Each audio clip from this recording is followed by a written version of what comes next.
Well, hello everyone. Welcome to Smells Like. I'm Josh. So good to see you. Today I have some samples of Chanel's Les Exclusifs line, the Les Exclusifs de Chanel, I believe they're called. This is just Chanel's exclusive, kind of more expensive niche level line that they offer only from Chanel boutiques.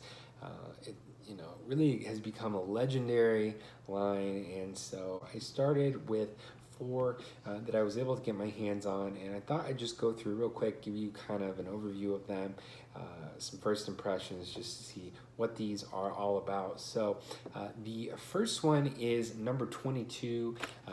This was actually, I think, released back in 1922, and this was dedicated to, I think, like the first line of jewelry that Chanel actually came out with. It's supposed to be, it says, a constellation of diamonds, so like a really sparkly kind of thing.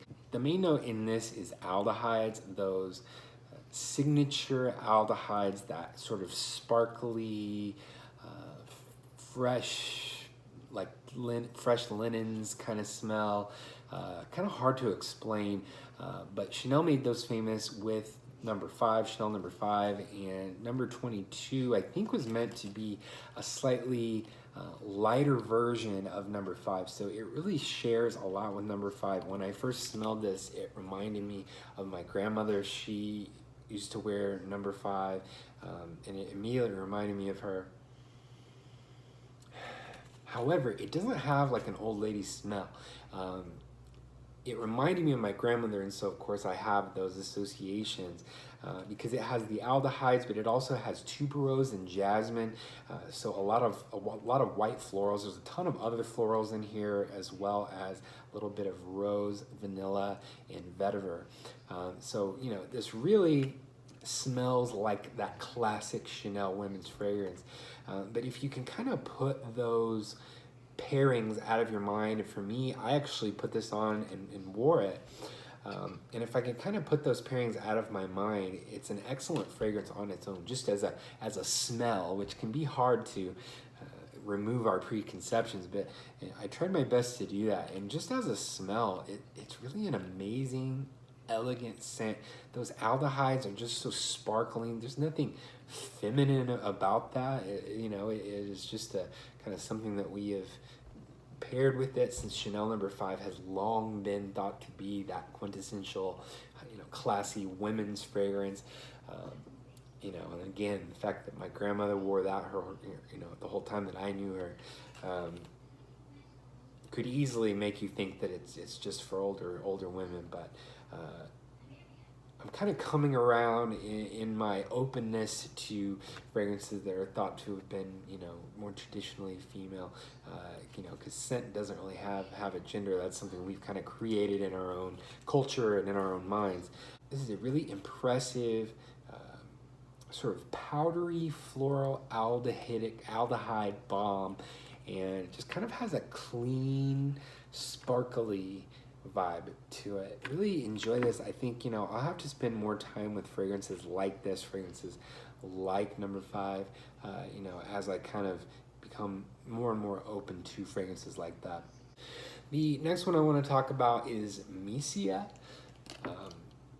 Actually, I've heard about this one a little bit in the fragrance community. There have been a number of male fragrance reviewers that have gotten some of this and have worn it and have kind of made their stamp on it, as if to say that they think this one could definitely be unisex and that this would work for men, and I definitely agree.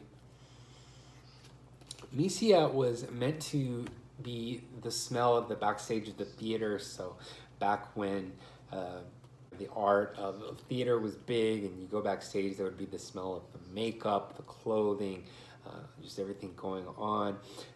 Main notes in this one are a sort of soft violet, orris root, which is part of the iris plant, kind of has like a buttery, soft vibe. There's sort of a makeup-y cosmetic powder note in this. There's of course those Chanel aldehydes playing a big role here.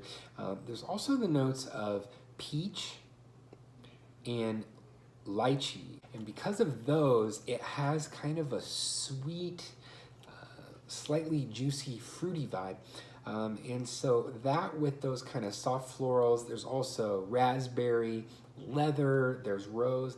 But this is all over a base of tonka, vanilla, and benzoin, which is a very classic, sort of traditional base, sort of a vanillic, kind of like a dark vanillic base. And so all that really gives this really nice, resinous, slightly sweet vanillic character with those bright, slightly powdery florals, and then those fruits, the raspberry, the lychee, and the peach. The leather is also quite prevalent in this, although I wouldn't call this like a leather scent. It's really interesting. It actually reminds me a little bit of Mojave Ghost by Byredo, the niche house Byredo.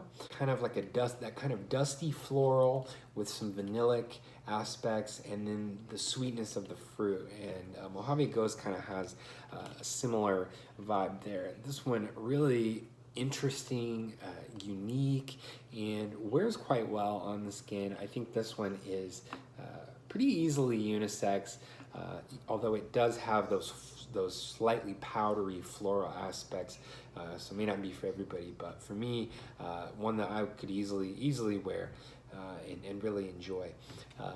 The next one I want to talk about is Coromandel. This one is probably one of the most popular fragrances from the Chanel Exclusifs line. Especially in the fragrance community. This one is much more easily unisex. I think it has notes in it that really appeal more to many more men than some of the other ones. This one, the main thing going on is patchouli. It has benzoin, white chocolate. It's got woodsy notes. It's got incense, vanilla, that orris root. There's musk. There's a few other things in here, but really this is all about that patchouli and benzoin with a little bit of white chocolate and incense. This was Chanel's take on an oriental fragrance, so it's meant to be a bit more mysterious, meant to have a lot of things going on, things that you might have found in a traditionally oriental fragrance. You have benzoin in this that is like a spicy resin is what it is. It has like a vanillic aspect to it. The white chocolate really lends an interesting, unique aspect to this. I can't say that I've smelled white chocolate in very many fragrances, so that really gives it a creaminess. This one's really interesting. This is one of my favorites from the line that I've been able to smell. It really wears quite well on the skin. Just a really delectable and exotic, but very polished fragrance that you can wear in cooler weather. The last sample that I have is Chanel Sycamore. This one is a vetiver-based fragrance. It's classified as a woody floral musk, and so it has all of those things in here. Main player though is the vetiver. There's sandalwood, there's cypress, there is juniper. Of course, there is the Chanel aldehydic note. That mixed with pink pepper really gives this kind of a bright, fizzy, sort of like effervescent aspect to it. There's some other spices in here. There is a slight bit of a soft violet that it seems to be in a lot of these, more prevalent in number 22 in Misia. But this really sets the bar as a high-class, refined vetiver fragrance that also has tobacco in here. So the main notes here are that vetiver, tobacco, a little bit of juniper, the cypress, the sandalwood, and the aldehydes. Again, with a little bit of that pink pepper effervescence. And this really stands up there with some of the best vetiver-based fragrances, things like Vetiver Tonka from Hermes. It also reminds a lot of people of the Encre Noir line from Lalique, which is far less expensive than this. It kind of does have a similar vibe. It has that kind of dark, mysterious vetiver with some woods like, like cypress, kind of piney, dry woods.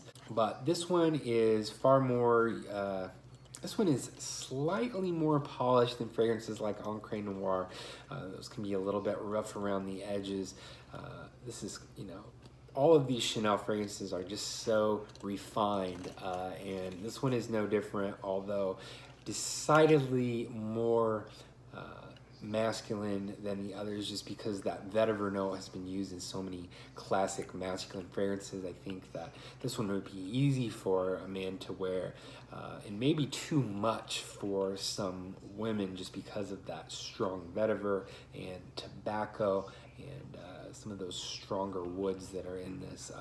So this one is an all-star from Chanel, and one of all of them that I think I would like to own a bottle of the most. So so far, my favorites, at least just for me, for my taste, things that I would want a bottle of, Chanel Sycamore and Coromandel really stand out as my two favorites that I've smelled from the Exclusifs line. I'd love to own any and all of them. They're all amazing, but if I really had to narrow it down and choose, those are the two for now that that I favor. I will hopefully be getting a few more samples from the some others from the line, and so I'll continue to do videos kind of talking about that, so that you can get an idea of all the fragrances in this amazing line. There are 15 fragrances, I believe, right now in the Les Exclusifs de Chanel. So plenty to discover and have fun checking out. Let me know in the comments, what are some of your favorites that you've tried from Chanel Exclusifs, and if you'd like to do this again sometime, go and hit that subscribe button, and we'll see you right here at the Smells Like Fragrance channel for another video. Thanks so much for watching.